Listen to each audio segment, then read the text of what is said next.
All right. At this time, will all Sergeant at Arms in charge of recordings please start? PC recording has started. Thank you. According to the cloud, all set. Thank you. Backup is rolling. Thank you. Sergeant Lugo, the floor is yours. Good morning, everyone. Welcome to today's fiscal year 2022 preliminary budget hearing of the Committee on Fire and Emergency Management. At this time, would all panelists please turn on your video. To minimize disruption, please place electronic devices to vibrate or silent. If you wish to submit testimony, you may do so at testimony@council.nyc.gov. Again, that's testimony@council.nyc.gov. Thank you for your cooperation. Chair Borelli, we are ready to begin. Thank you. Good morning, Commissioner and everyone, and welcome to the fiscal year 2022 preliminary budget hearing for the Committee on Fire and Emergency Management. My name is Joseph Borelli. I'm the chair of the committee, and we're joined by council members Maisel, Deutsch, and Cabrera. Today, we will review the fire department and the New York City Emergency Management's fiscal 2022 budgets to understand how they address the needs of all New Yorkers. I'd like to begin by thanking the members of the fire department for their sacrifices over the past year.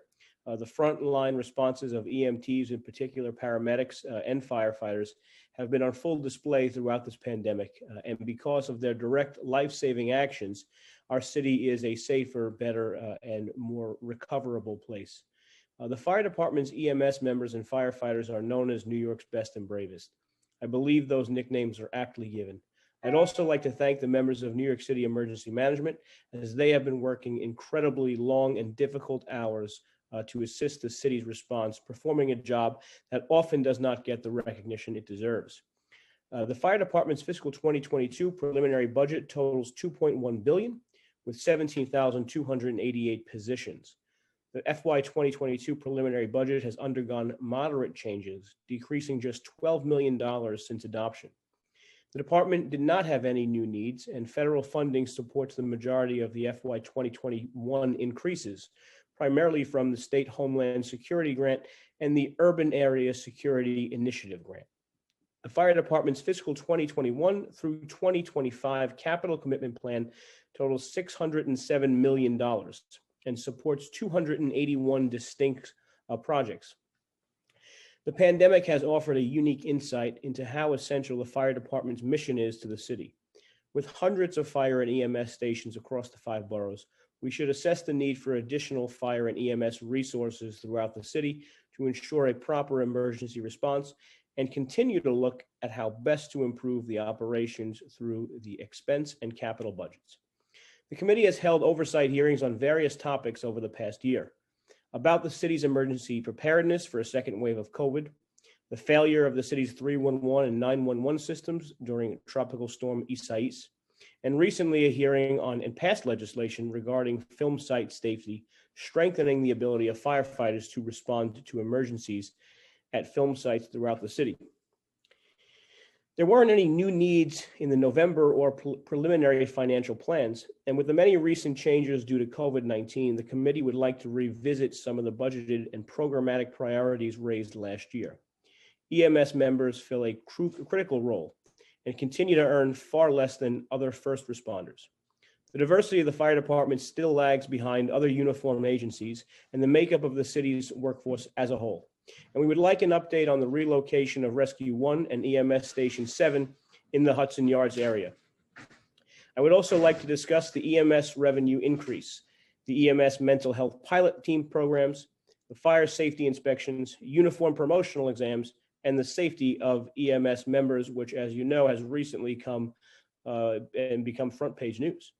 I would like to thank our committee staff for their hard work: financial analyst Jack Kern, who put on his best tie today, I see, unit head Aisha Wright, committee counsel Josh Kingsley, policy analyst Will Hungach, and my chief of staff, Frank Masha. I'd also like to welcome and thank Commissioner Nigro and all the uniformed EMT and firefighter administration folks that are here, as well as their civilian staff.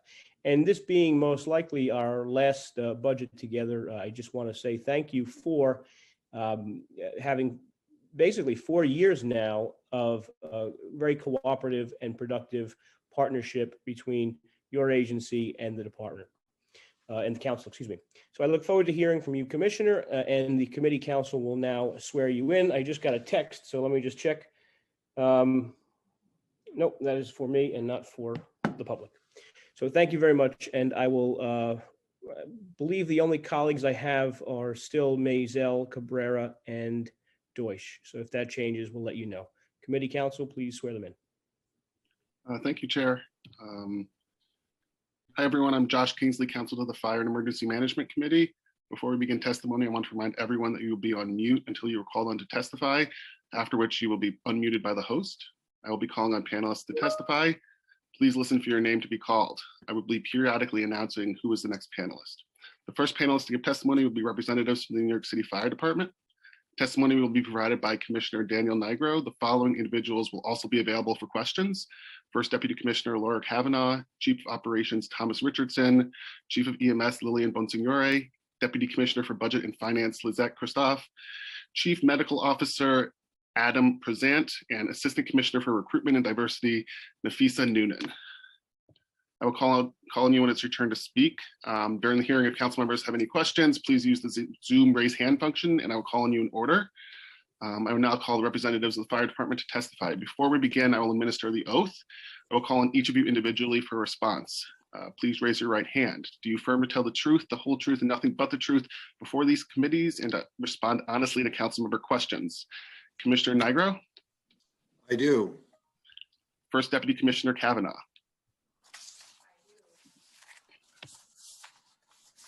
I do. Chief Richardson? I do. Deputy Commissioner Christophe? I do. Chief Prezant?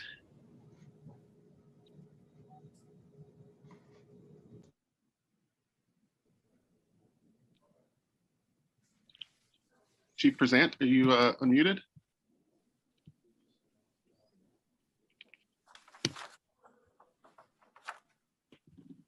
Okay, we'll just continue, I guess. And last is Assistant Commissioner Noonan. Oh, and I guess Chief Bonsignore is also there. Hold on for a second. See if... I do. You can hear me. Okay, awesome.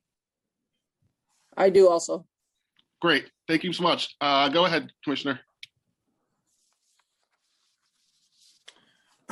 Okay, good morning, Chair Borelli and all council meeting members present. My name is Dan Nigro, and I am the Commissioner of the New York City Fire Department. I appreciate this opportunity to speak with you today about the year that we've had at the fire department and the outlook for the year ahead. I am proud to report that when confronted with one of the most challenging public health emergencies in the history of New York City, the members of the FDNY elevated their performance to meet the challenge head on. While COVID-19 has touched the lives of every New Yorker, our extraordinary emergency medical technicians, paramedics, and firefighters were among the first people in the city to confront the virus. At the peak of the crisis, they labored through the busiest days in the history of EMS, responding to 6,500 medical emergencies a day. It was an immense burden on our workforce, but we took early action that prepared us well to handle the rapidly expanding workload. We shored up internal resources, remained flexible, and frequently adapted policies to meet the changing needs of the operational environment. And we called upon our partners in the private sector and municipalities across the country to aid in the fight. Courageous EMS personnel came from all over the United States to lend a hand. By pulling together, our EMTs, paramedics, firefighters, officers, and civilian support staff were able to fulfill the department's mission to keep New Yorkers safe during some of the toughest times the city's ever experienced. Even as we succeeded in the field, the virus took a toll on our members and their families. 14 members of the department passed away due to COVID-related issues. One visiting paramedic from Denver, Colorado also died after traveling to New York as part of the Federal Emergency Management Agency's National Ambulance Contract.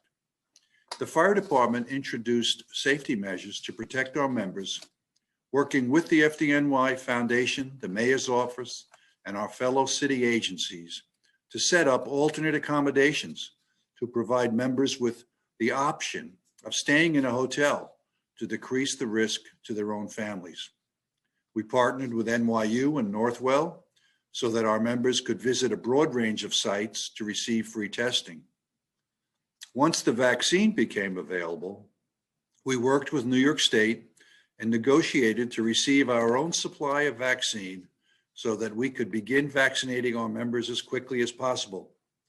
We began with 3 vaccination sites and have since increased to 5 locations, 2 of which serve eligible city employees from other agencies as well. As of March 17th, we have performed over 60,000 vaccination doses.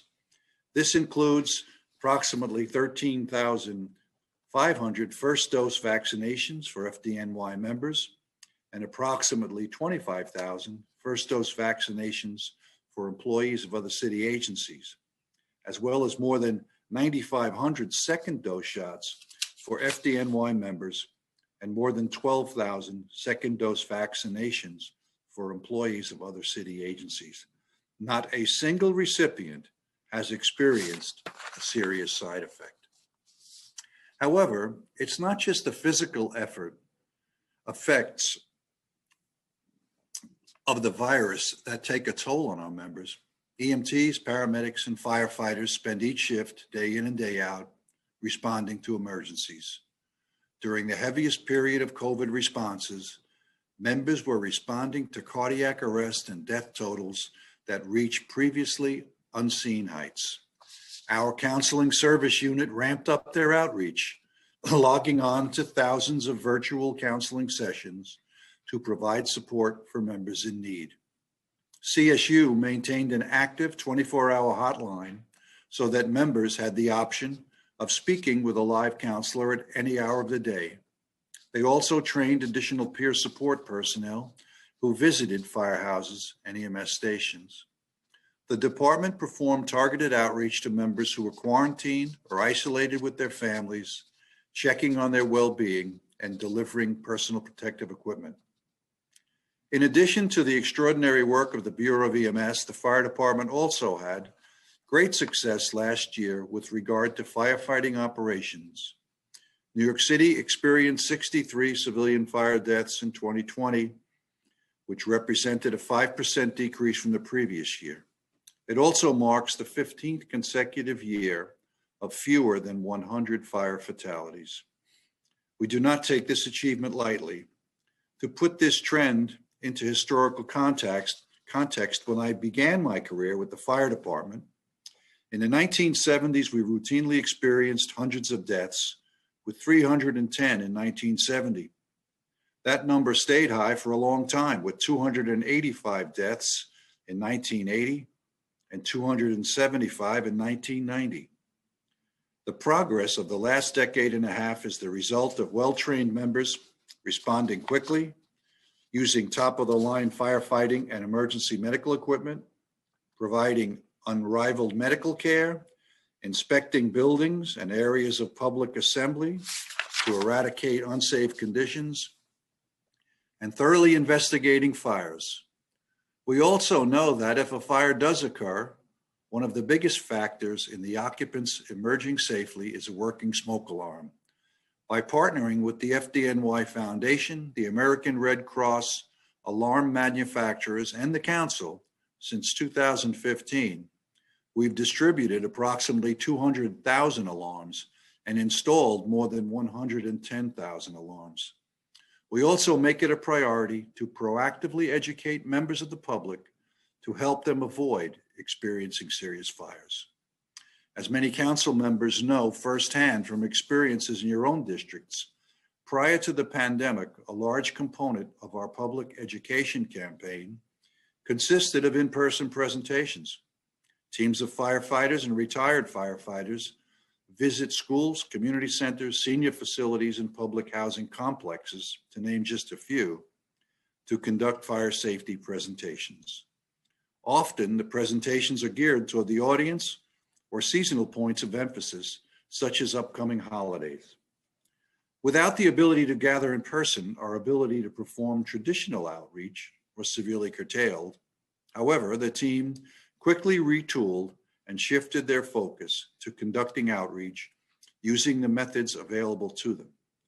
Using video conferencing and remote instruction, the department was able to continue educating the public by performing fire safety education, mobile CPR, and maintaining the fire department's usual brand of aggressive community engagement.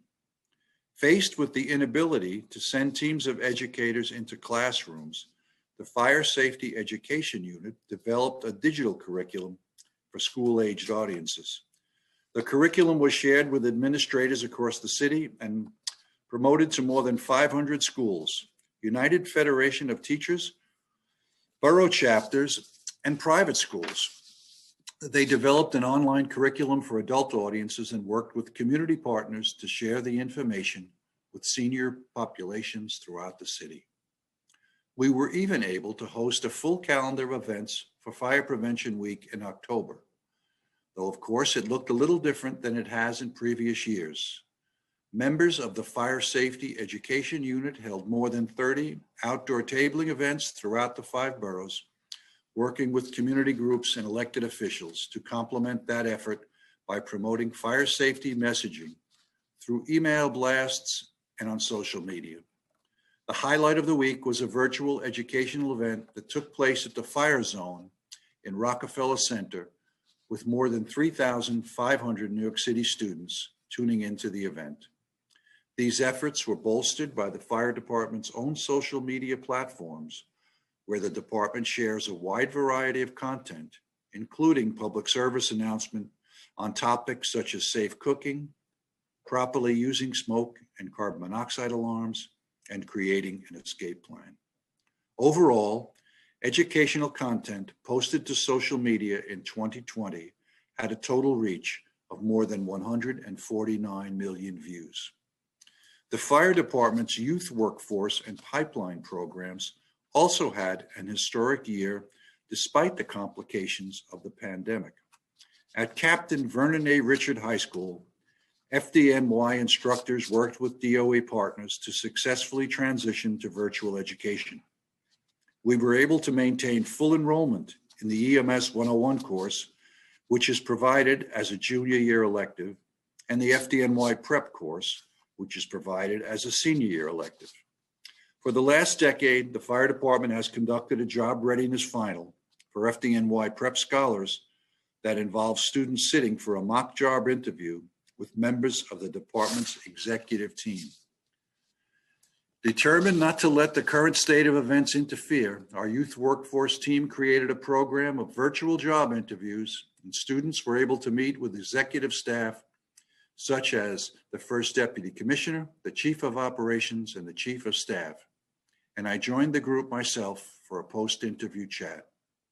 We held a surprise graduation party for our FDNY prep scholars, traveling to their homes with a caravan of FDNY vehicles and gift bags.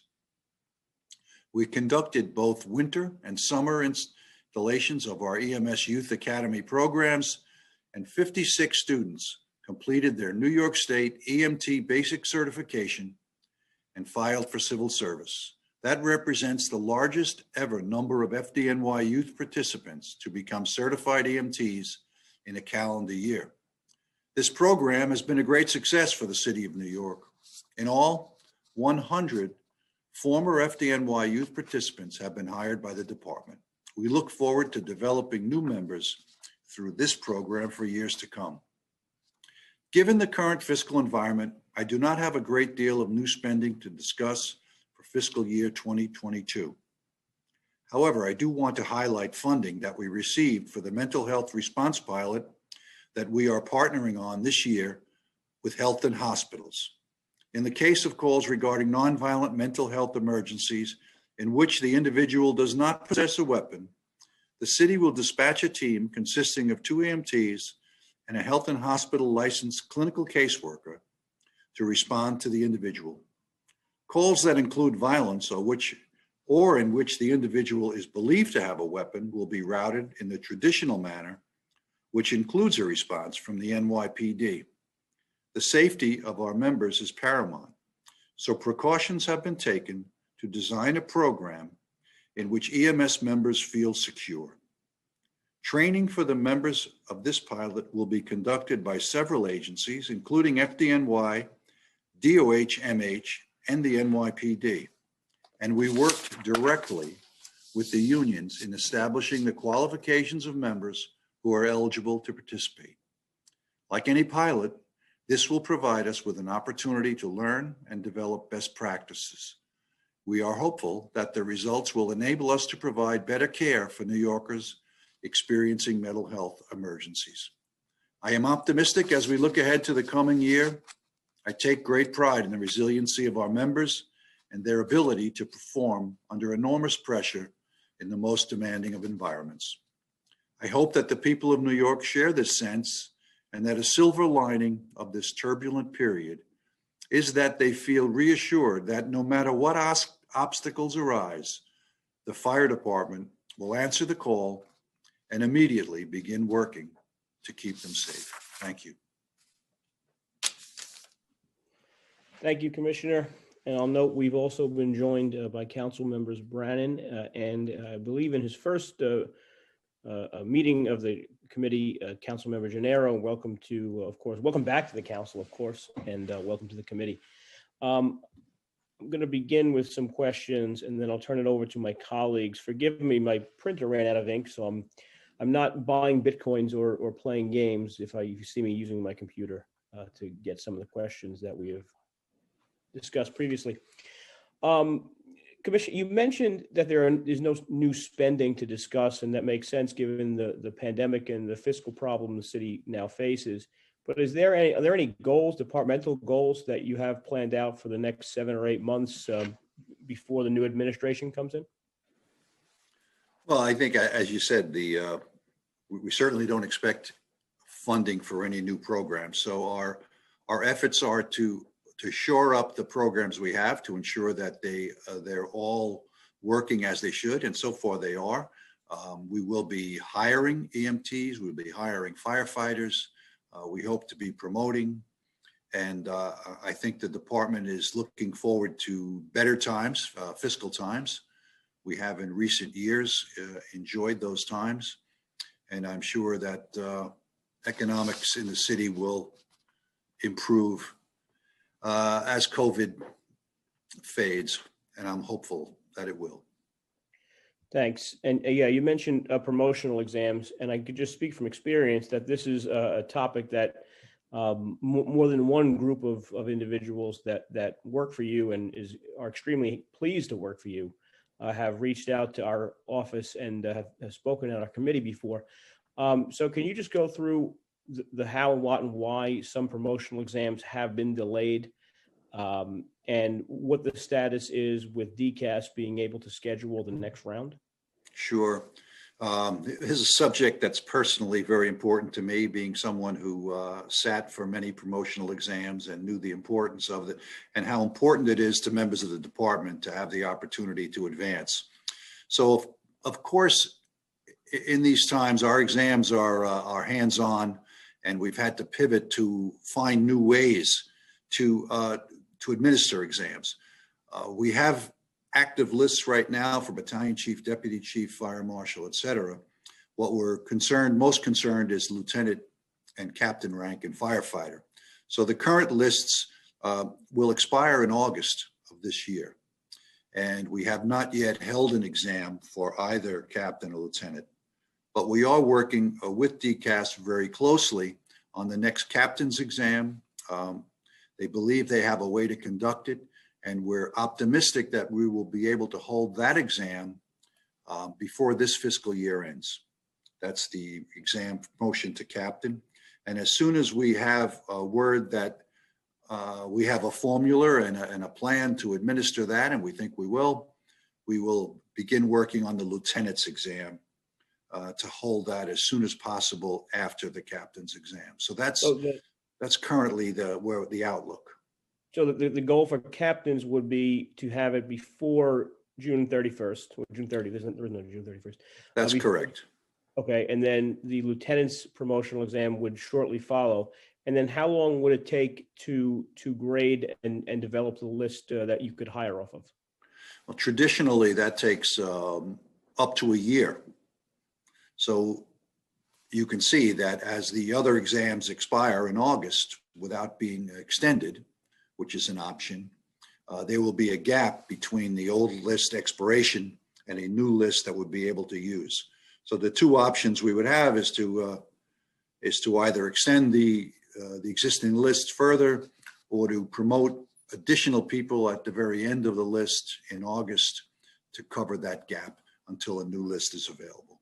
And is there any decision? I mean, I'm only asking for more clarity because, as I'm sure you're aware, there are 100 or so people that are on these lists who are in very compromising positions in their life, and they just want to have answers for their families and for their careers. So, I mean, do we have any indication of whether we'll be hiring from those lists past August or not? I think it depends on which option is taken, whether it's an extension of the list or promoting people in August to fill that gap between the time the list expires and a new list is available. I wish I had that crystal ball for each and every one of those members, because it is a difficult time as you sit on a list and wonder whether you'll ever be promoted or not. But I would have them all be as optimistic as possible, and as soon as the department has anything more definitive, we'll certainly release it. Okay, and do we have an idea of how many companies are short-staffed, both with captains, lieutenants, and firefighters? Well, currently the short staffing is in the firefighter rank. So we had to delay Proby class. The next Proby class will be approximately 150 in May. And I think we're already about 300 members short in that rank. As far as officers are concerned, the shortage is not as serious yet, but we have attrition each and every month. People leave the department, many for medical reasons, and therefore the department needs move as each month goes by. Vacancies increase. So we have to take that into consideration as we look to whether we will extend a list or hire additional people to fill those gaps. The last firefighter exam was December of 2016. And the following year, so fiscal year, I guess 2018, there was a 20% attrition rate for EMS, which is far more than any other non-seasonal job in the city of New York, I believe. Was the necessary hours and the man hours to staff EMS spots, was that made up with overtime, or was that made up with additional hiring?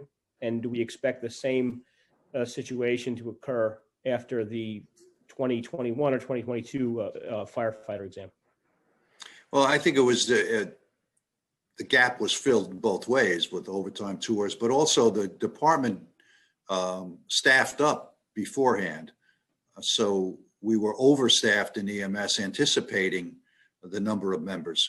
It was actually somewhat more than we anticipated in that list. But right now in the EMT rank, for instance, we're over head count. We're short in paramedics, we're over in EMTs, and we hope to correct that with the next group of paramedics coming out, and we'll increase the head count for paramedics. But so our head count is good, and what we'll try to do again before the next promotion exam from EMT to firefighter would be to staff up in anticipation of losing some of those members. I mean, outside of pandemic related costs, would you have expected the EMS overtime to increase this fiscal year? I would not have, no. Okay.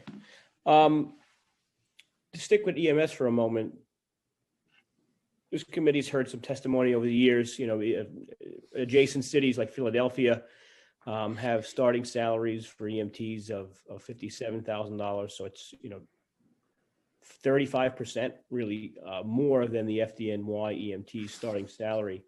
Can you talk about any efforts the department is undertaking to increase the EMS members' wages so that they're comparable? I mean, this is a question that gets asked every time. I mean, does the Sure. department support raises, and what can we do to make it happen?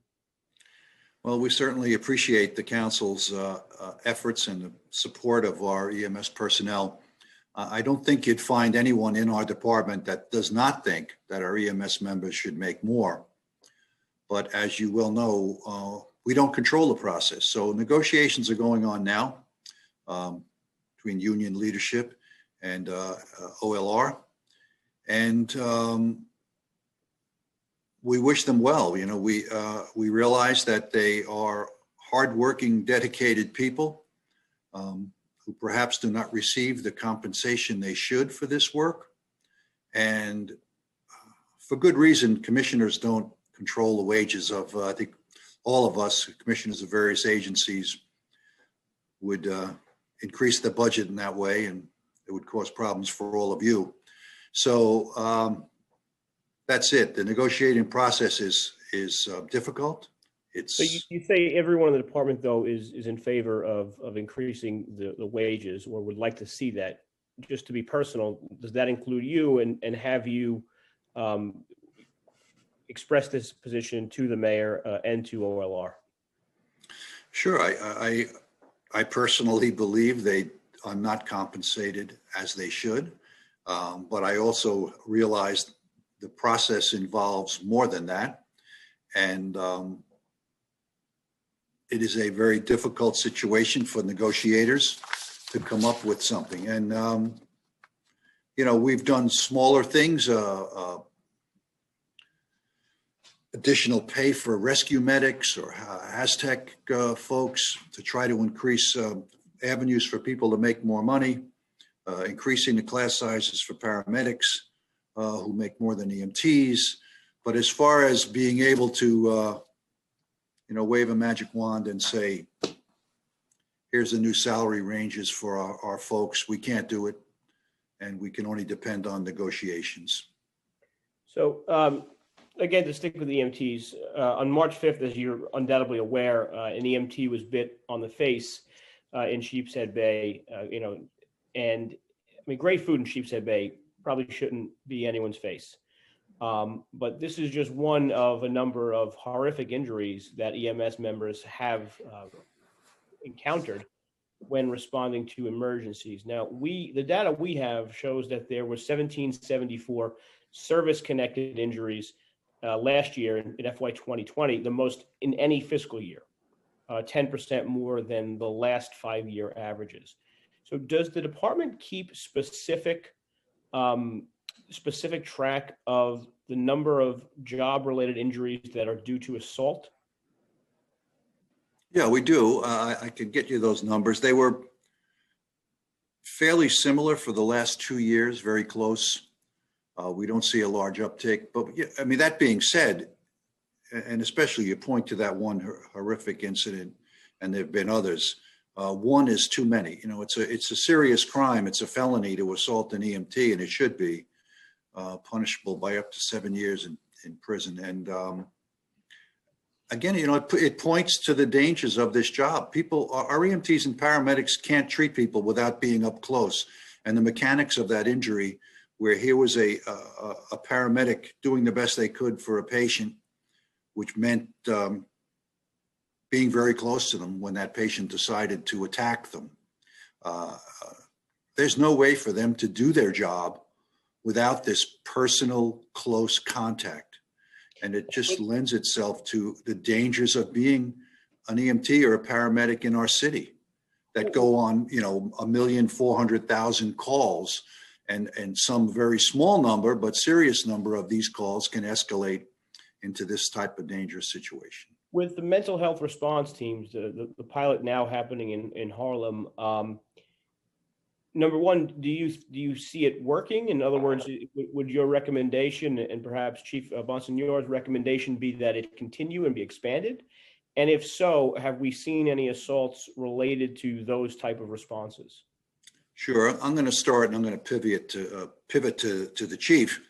I believe if the calls are triaged the way they should be, that these teams will not respond to calls involving dangerous individuals, and that if situations change, we can summon help in a timely manner. So let me have Lillian expand on that, because she's been involved right from the beginning in this project. Chief?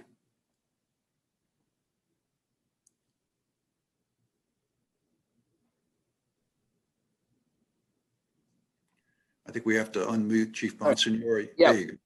I think I'm good. Yes, thanks, Commissioner.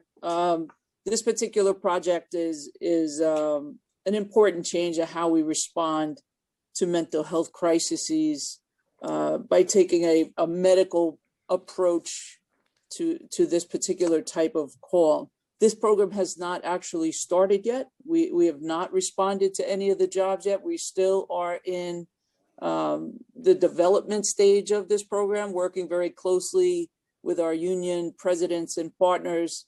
We're working with New York City Thrive and NYPD, developing out the curriculum for the multi-week training. The training is expected to be a joint training consisting of about 5 weeks of targeted training for this particular type of response.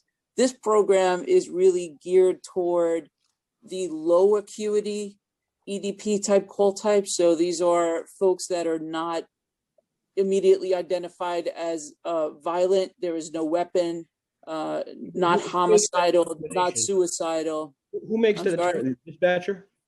Yeah, so we've developed questions that the dispatch, the call receiving operators will go through to sort these particular job types out. So there will be one critical type job type, which would include reports of a weapon or violence, any kind of suicidal or imminent suicidal or homicidal complaints. And then there's the other call type, which is the lower acuity call type, which would be, non-violent, no weapon reported, not imminently suicidal or homicidal. And that is the group of assignments that this particular unit is targeting. So this response unit would consist of 2 EMTs and a social worker. If at any point the situation became dangerous or aggressive or uncomfortable, we have direct access to NYPD. They are aware of our presence, and we have the ability to talk directly to their dispatcher. So they would respond if we needed any help, but we have not actually started this program yet. Great, thank you. I want to get into more general revenue and expense questions before I turn it over. On the revenue side, the revenue has dramatically increased from the actual 187 million from FY 2020. We're talking about a 60 or 70% increase.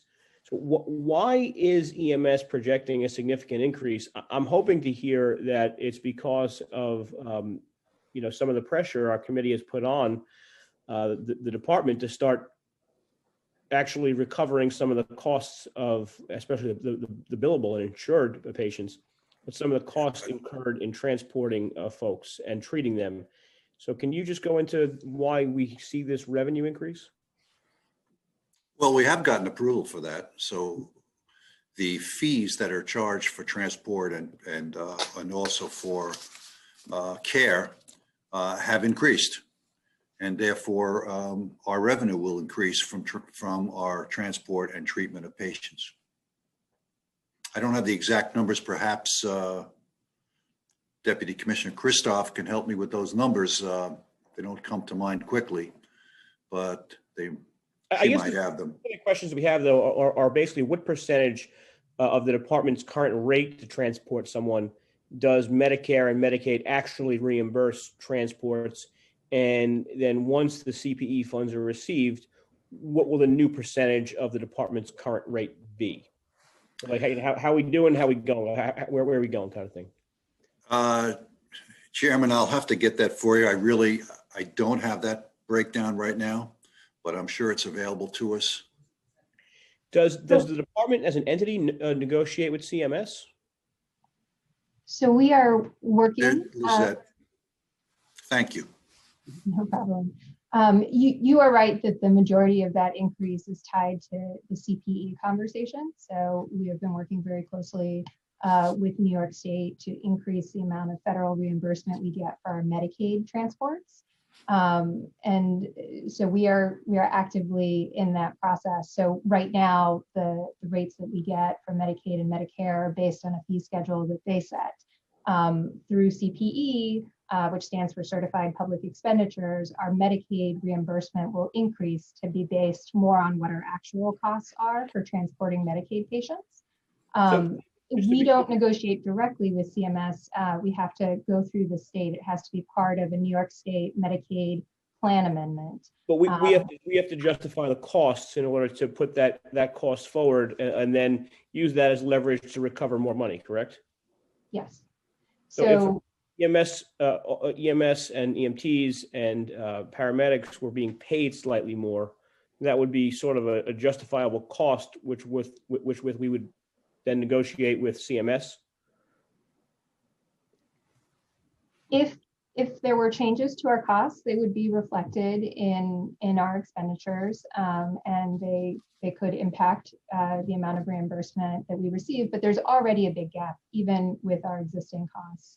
I think there's always going to be a gap. I mean, when you go to the dentist, you get your bill 3 weeks later, and it's never what your insurance pays. So I respect the fact there's always going to be a gap. But if we do like my dentist and we inflate the cost a bit and hopefully recover some more money, that's probably beneficial to all of us. But what I'm saying is, if we push the costs up through higher wages for EMTs, that cost potentially could be borne to some degree by reimbursement. Now that we're actually A key word there, I think, is potentially. Jared. It does potential, but it goes through New York State and it's not automatic. So, but I see where we're going here. It's a incentive for us to get additional funds should our employees earn additional salaries. I mean, I'll be optimistic about that. So, I mean, hopefully that is something that could continue to go forward. I'm going to turn it over to, I know at least one colleague of mine has questions, Councilmember Cabrera. And if anyone else, please feel free to use the raised hand feature, but I'll turn it over to Councilmember Cabrera now. And once again, Commissioner and your staff, thank you for always being a very willing partner, and to all the chiefs and to the civilian employees of the department. Again, thank you. And thank you for your support.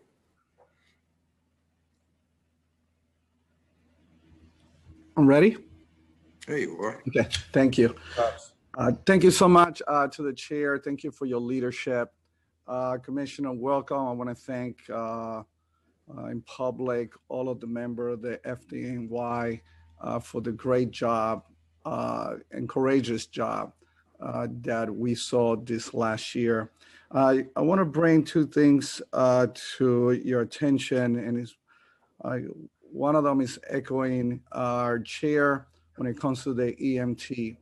I always find it ironic, and now serving as a council member for the last 11 years, that we always struggle to find funding for the EMT workers, and yet for a raise, and yet we always seem to find a way to come up with different lines, workers, and for that matter, all throughout the system, create new jobs. And what I come to the conclusion that it's not a lack of funding. We had years of prosperity, bar this last year, years. Remember 1 year we had $3 billion in excess, unexpected funding. And yet we seem not to be able to find the funding for those who risk their lives day in and day out. The second thing, because I only have 3 minutes left here, is the issue of the exams. When it comes to come to my attention, we only have, when it comes to captain, only half of 1% of captains are minorities. I've been here for a long time, been in this committee for a long time, and I have heard all the reasons why we cannot increase those numbers, or we haven't, or we want to do better. And yet we have a new exam that you want to put forth, and you have enough people that have taken the test, passed the test, to move the needle. So I'm calling upon you, Commissioner. I want you to leave a tremendous legacy here, that you are the one who were able to move that needle. Because one thing to have at the entry level, it's another thing that we're never going to see the levels of chief and higher position FDNY if we don't have the captains. And we have enough in there right now in the pipeline waiting. They've been waiting. They took the test. They you know, as you know, that test is a very difficult test. Everyone here, just about everyone here that is in your team has taken that test. It's not an easy test. And then just to be put out in August and not being given the opportunity when they already passed it. Now, somebody might come back to me and say, well, we don't feel like they're prepared. Then I will say, where's the mentorship? Where is the mentorship that is required to bring the next level of people of color to be there? When I first got into the council, the Vulcans had to get in and fight because we have problems with the test. And now we are here 11 years later and we're dealing with such a low numbers. But you can make that happen. You can make that happen. I'm going to be optimistic. I think we have an optimistic group of council members here today that we could see that needle move. Please help us with that, because I have to tell you that some of the members are starting to believe that the test that is coming up is to bypass, in order to bypass some of them that really have a great chance, and they're needed right now. It's not like we don't need them. We need them. And I think that they are prepared and they are ready to do this job. We have to have a system in place. I just don't see a system in place to making sure that people of color make it to the higher ranks. Okay, I'll address this second part of your question first. And if there are, people of color, lieutenants right now who are on the current captain's list, there's a likelihood that we'll reach their names and they will be promoted. The process is, as you say, you take this difficult test, you get on the list. Perhaps they're in positions now that either, and as I said earlier to the chairman, when this list expires in August, we will either promote additional people then to fill the gap before the new list or extend the list. So therefore, I would be optimistic that some of the folks you may be talking about have a likelihood of being promoted. And we hope now that before this administration came in, this department had sunk to such a low number of people of color. And we've now raised that number up, and these people are becoming eligible to become lieutenants and to become captains. And it's exactly what the department needs. So I share your interest in that. And hopefully we are moving in that direction before this administration ends. Thank you, Commissioner. And I'm gonna, and by the way, the reason why the numbers move is that it's because there was legal action that took place many, many years ago. This is before you came in, Commissioner. So I don't want you to carry that water, as you remember. And so, but what I want to see is that, and I'm hearing something that I'm hopeful. I'm gonna put my anchor of hope on your words, that we could see some of these members become captains and change the percentage. The percentage is so low. It's probably the lowest of any agency in the city of New York, any department. And so I'm gonna believe the best, and I'm gonna assume the best. Thank you so much, Commissioner. Thank you, Mr. Thank you. Chair, for the extra time. Oh, no problem, Councilmember Cabrera. I'll get my pound of flesh out of you next time, my friend. Thank you. Next, we'll hear from Councilmember Brannan. Time starts now. Thank you, Chair. Commissioner, how are you? Good to see you. You also. So I'm gonna hit on my two refrains that I always ask about. Do you have a so far? I know we're just about out of the extreme cold weather for now before we get into extreme heat.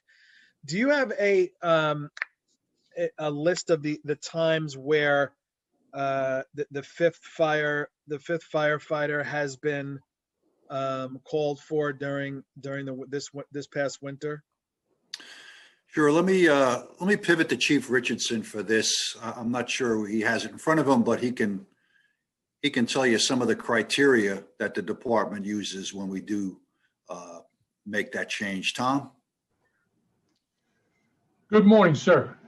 So I can tell you that this past winter, there were 2 times where we activated and implemented the 5th firefighter in the engine companies due to the impending storms.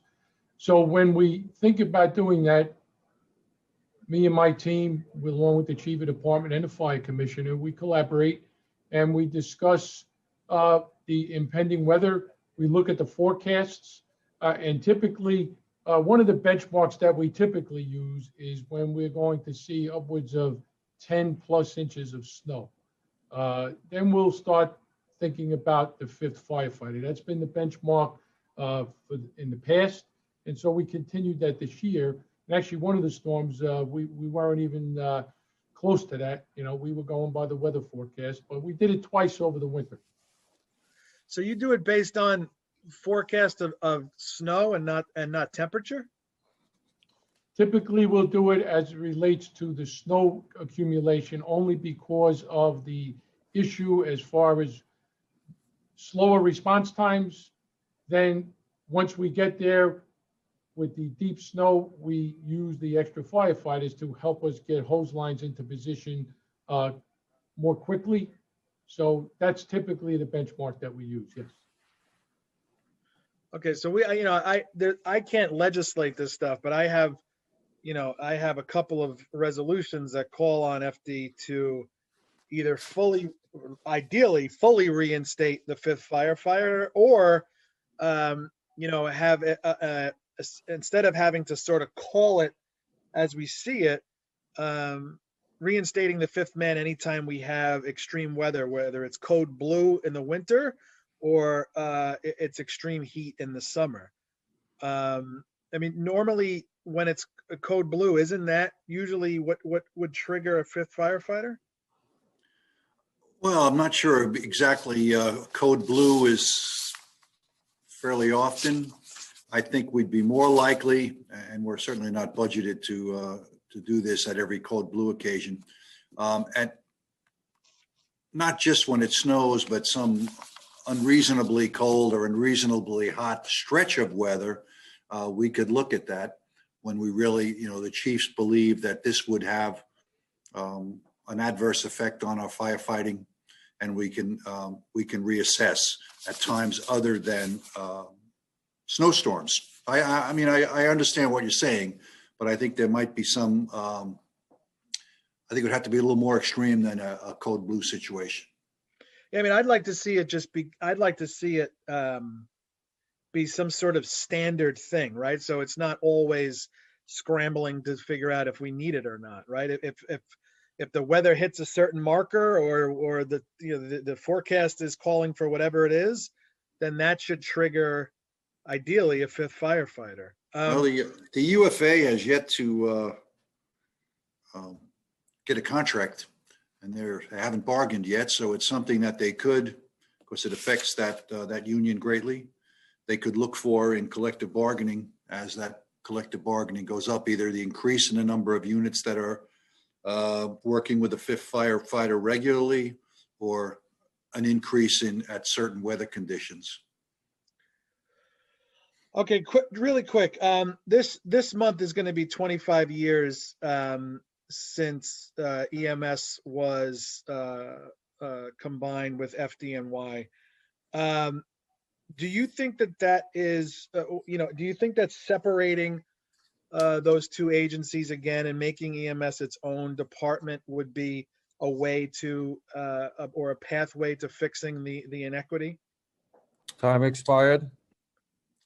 Well, the fact that I was around when we did merge, and I can tell you there were about 2,000 people in New York City EMS at the time that were not well paid, that were not well supplied, whose ambulances were breaking down regularly. I don't think EMS should be looking to go back to that. I don't think that's the magic solution to better working conditions for them. And I'm hopeful that through negotiations, we can reach a better place. All right, Commissioner, thank you. Thank you for your service. Thank you. Thank you very much. And I just want to, the last topic before we have the next panel, I'm sorry I forgot earlier, is on the inspection side. Can you give us a briefing and maybe a rundown really of the impact of COVID-19 related inspections on the normal examinations and CFO work and sprinklers, et cetera? Thank you. As COVID had an effect on so many other things, we're 72 short staffing wise in Bureau of Fire Prevention and working very hard towards staffing those positions. And that, besides COVID, added to the delays or the time it took for us to do inspections. While COVID took place, some of our inspectors were taken out because the way the balance this was is a delay in inspection worth putting people, which could be life-saving, in COVID activities. So a certain number of our inspectors were switched to COVID activities, doing inspections for illegal activity or unsafe conditions, and it resulted in an increase in the inspection time, in the delays. Those people are all back right now. So we are hoping to close the gap again, and we are hoping that by filling these 72 positions in the near future, this delay will be behind us. But I think it was worthwhile to have these inspectors, these loyal folks who were out there working every day while other people maybe were not, or had the luxury of working from home. They were out in the street fighting COVID in other ways that they didn't expect before this came. And we thank them for their service in that regard. And now they're back to their usual tasks.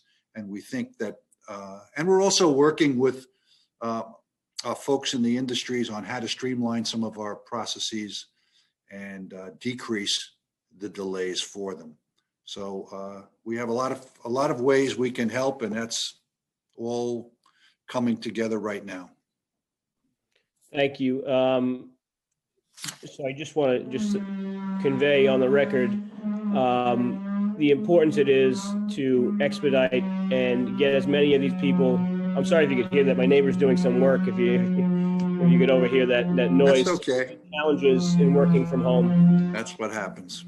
I just want to convey the importance of getting these inspections back on track, because the economic recovery of our city certainly rests a great deal on their ability to help the building industry go forward. Thank you. We certainly understand that. Thank you. Next panel.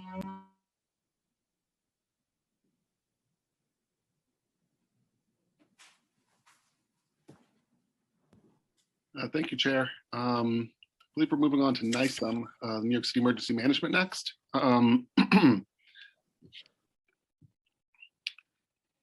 So the next panel will be New York City Emergency Management. Testimony will be provided by First Deputy Commissioner Andy DeAmora and also Chief Finance Officer Stacy Rosenfeld. Let's see, I believe that they're currently logging on, so just bear with us for a second.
I see Andy is on. If we could unmute him, perhaps.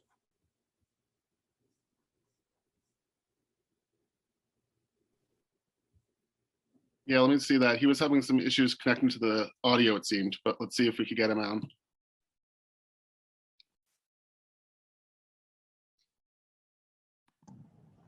Probably a good time to point out the amount of screens and cameras they have at the OEM. You have me now? Yes. Hold on, we just. Hello. Yeah, you're here. Okay, 1 second. Take your time.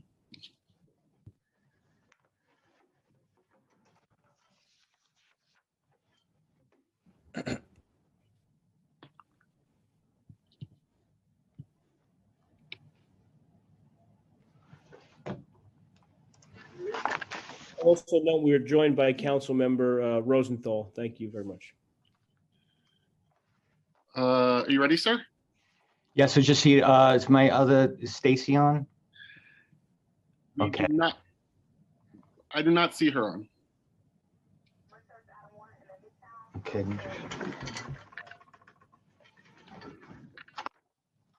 Just give me 1 second to get my finance person, make sure she's on. Okie doke.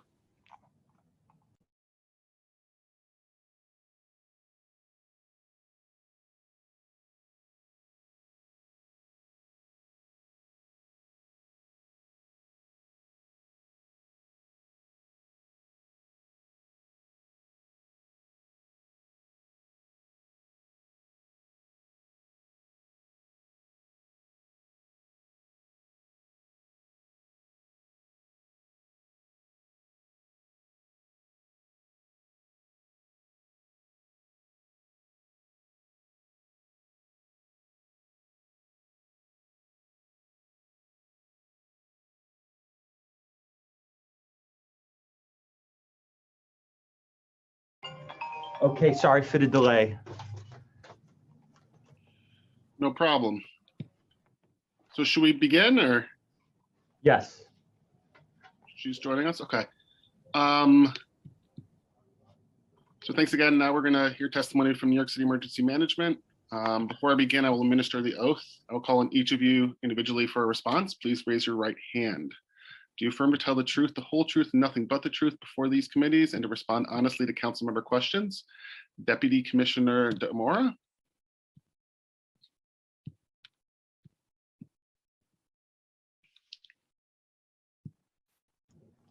You're Okay. unmuted now. Yes, yes, sir, I agree, I affirm. Great, thank you so much.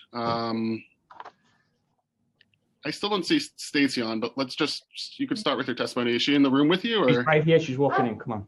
Okay. Stacy Rosenthal. Cool. Hello. Can you see me?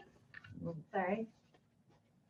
If you could just affirm to tell the truth, the whole truth, and nothing but the truth in your testimony. I absolutely do. Great, thanks so much. Go ahead. Thank you.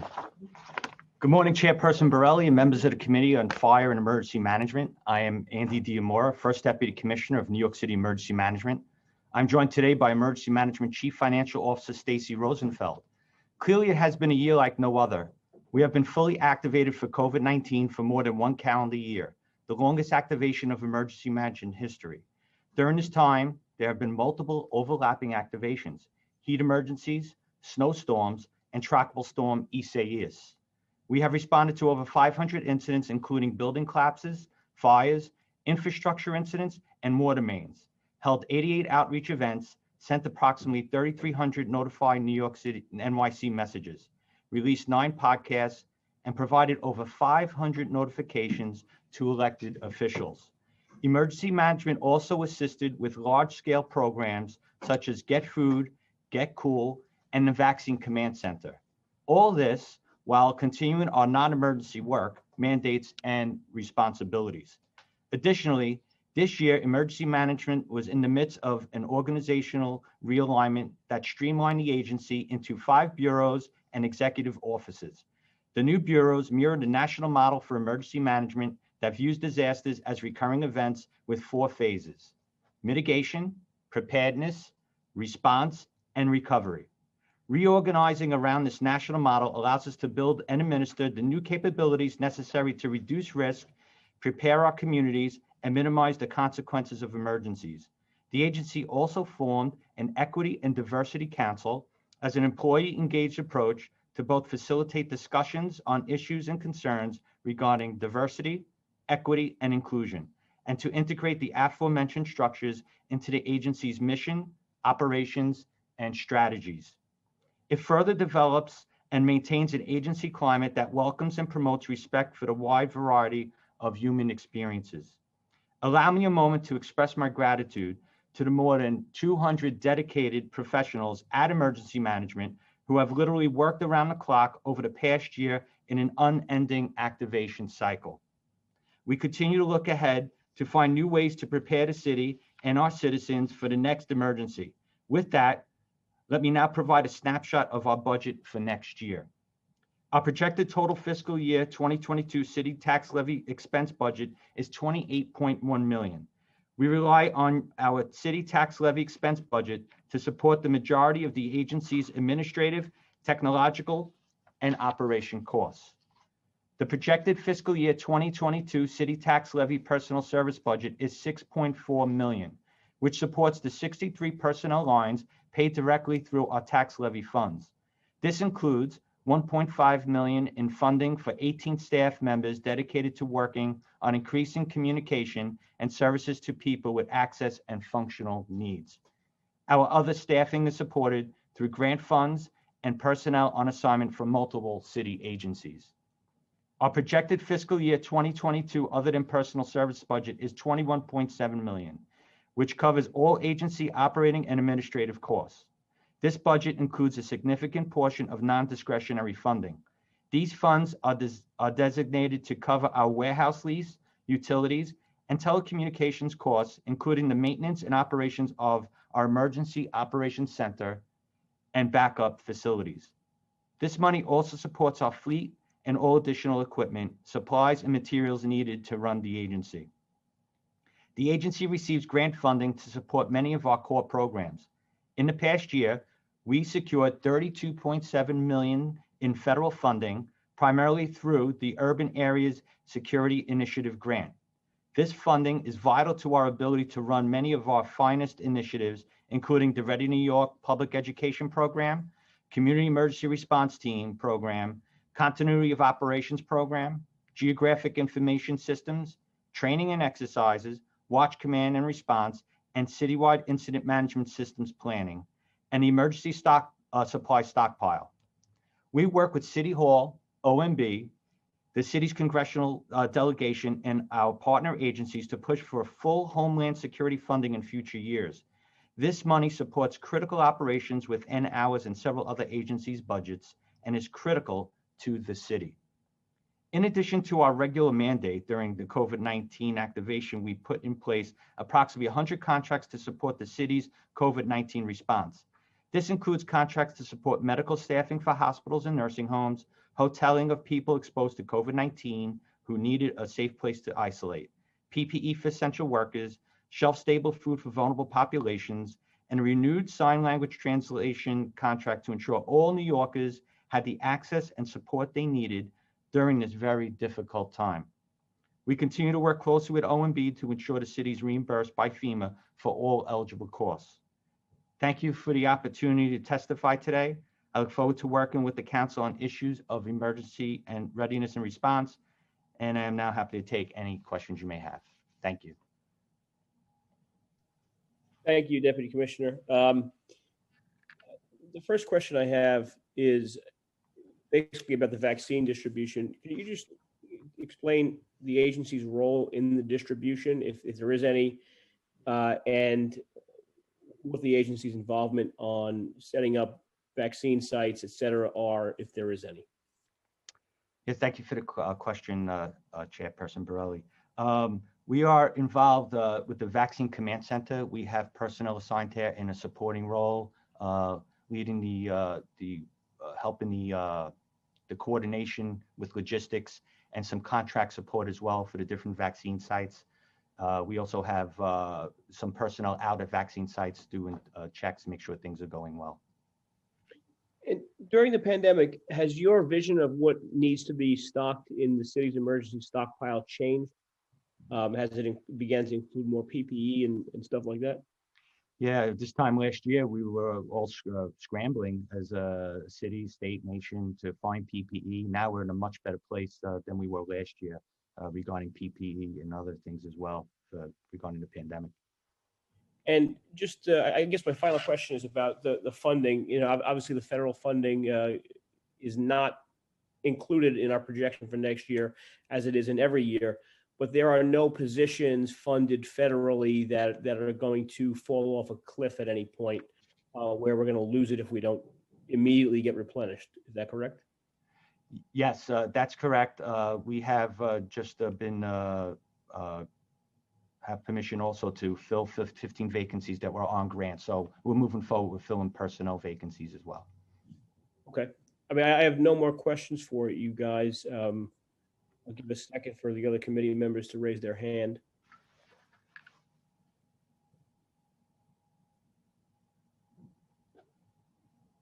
I'm shocked with all the cameras and screens and conference rooms you have at OEM that you picked to use your office. I know we had something going and of course something happened and virtually. I don't see anyone else, so thank you very much. Thank you, sir. Have a great weekend. And council, we will get the next panel. Absolutely. Thank you, everyone. We're now turning to public testimony. I'd like to remind everyone that unlike our typical council hearings, we'll be calling on individuals one by one. Again, council members use the raise hand function on Zoom if you have any questions once the panelist has completed their testimony. We would now like to welcome to start Oren Brazile from the EMS Union. Go ahead, Oren. Time starts now. Can you guys hear me? Yes. Okay. Good morning, everybody. Good morning, committee chair and all the council members. Before I start, I would like to say my gratitude to Commissioner Daniel Nigro for his work with the FDNY and his support for FDNY EMS. The proposed 2022 FDNY budget is to be applauded. However, it does nothing to address the reality of the situation at the emergency medical service. Historically, the pre-hospital care providers have been too subjected to a regimen of benign neglect. It is imperative that the budget allocation be aligned with the most pressing needs of the EMTs and paramedics of the 911 system. The current situation of these heroes is becoming dire with each passing hours. The coronavirus has resulted in a totally unique situation. We have seen an unprecedented number of out-of-hospital cardiac arrests, from an average of 80 calls of cardiac arrest a day to over 500 cardiac arrests a day, all of which involve patients of younger age than pre-pandemic. The result is my members are struggling with feelings of hopelessness as they attempt to save patients. This war zone is causing people to lose sleep, start drinking, become depressed.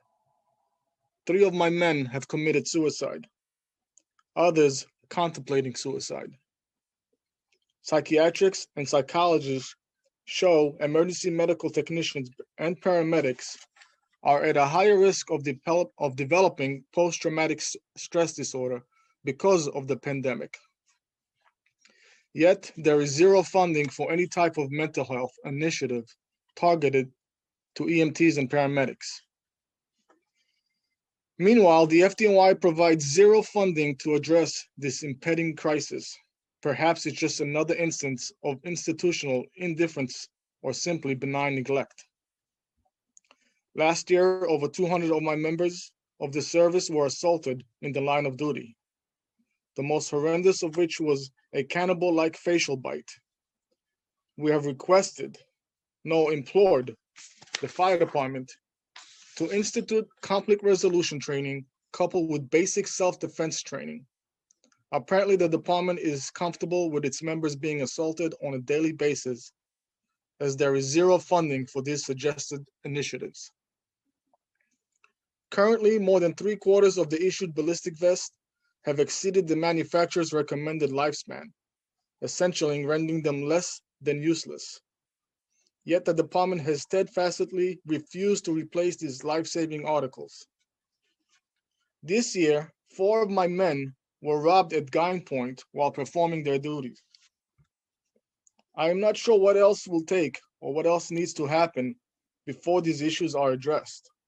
Perhaps another killing of one of my members.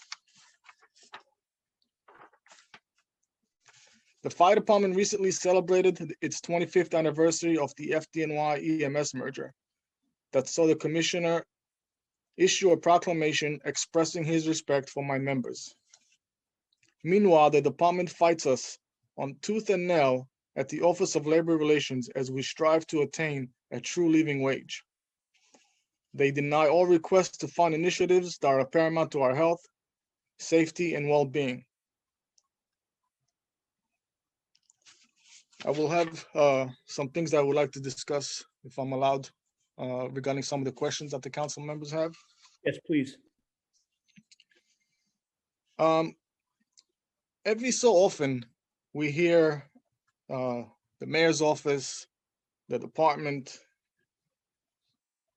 use the excuse of our wages are so far apart because of collective bargaining, making it seem like we don't know how to bargain for our members, or suggesting we don't know how to bargain. The fact is, it's the city that's fighting us back. It's the city that pushes back. It doesn't matter how many times we demand equality and fairness. We're not being heard. It's not given to us. We need to stop with this collective bargaining excuse for the disparity of pay. They're going to start a mental health response unit. We're not objecting to it at this time.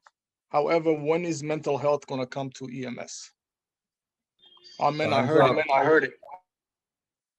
You continue, please. Our men and women are hurting. Not from only what they've seen, but from what they're experiencing on a daily basis. Members being assaulted and no justice given to anyone. It's been 4 years since Yadira Arroyo has been killed, and we're still having hearings whether this man is eligible to be held in court. They tout that they established a peer support for our men and women. While it's great that we have peer support, these are EMTs and paramedics who are only going around to talk to them. However, when they encounter a member who is experiencing PTSD, they have no instruction or direction of what to give them. The FDNY needs to hire psychiatrists and psychologists to assist our men and women. They can't afford to go on their own to see a psychiatrist or psychologist. The wages are so low, how can you afford a co-payment? I'm glad that fire deaths in New York City have declined. This needs to be acknowledged that our fire prevention inspectors are responsible for that. They too are now in danger as the fire department have pulled out some safety measures. They have taken away their CO meters. They have taken away their bunker gear. These are all safety equipment that needs to be carried at all times. I'll take any questions you have. Thank you, Oren. I don't believe I have any questions for you. I'll give the committee a second. And it doesn't look like anyone else does. Thank you very much, as always, Oren. And thank you on behalf of the city to all your members. We appreciate everything you all have done over the past year. Thank you. Thank you. Thank you, Chair Borelli. Next for public testimony will be Ryan Monell from the Real Estate Board of New York. You could go ahead, sir. Time starts now. Well, thanks, Chair Borelli and members of the committee for the opportunity to testify today. Very appreciative of the earlier questions in regards to funding and staffing levels around the Bureau of Fire Safety. You know, I think I'd be remiss if I said that we weren't grateful for the opportunities that we've had to speak to the department about the wait times for inspections that our members are facing, particularly as it pertains to larger projects in Manhattan. And you know, we've faced increasingly long wait times over the past couple of years. This actually predates the pandemic. So I am understanding and appreciative that the fire department is doing what they can to help keep people safe. And that might have required folks to be moved from the inspection aspect of the work of the department. But you know, this is an economic development issue that we're now facing. If there's a conversation that can be had in regards to increasing not only the budget for the Bureau, but also staffing levels, is something that we look forward to working with the council and the department to do. And, you know, we're hoping that we can get wait times which have gone to upwards of 11 weeks, which of course affects the ability for a project to attain a TCO or a certificate of occupancy, to getting that number much lower. And so, you know, we want to continue this conversation. We understanding that funding might be limited, but if there's opportunity to continue that discussion, we appreciate the ability to work with you. So with that said, happy to take any questions, but thank you, Chair Borelli, for your time today. Thank you, Mr. Manel. Council, any questions, or next panel, please? That is the final panel, sir. So you could close out when you're ready.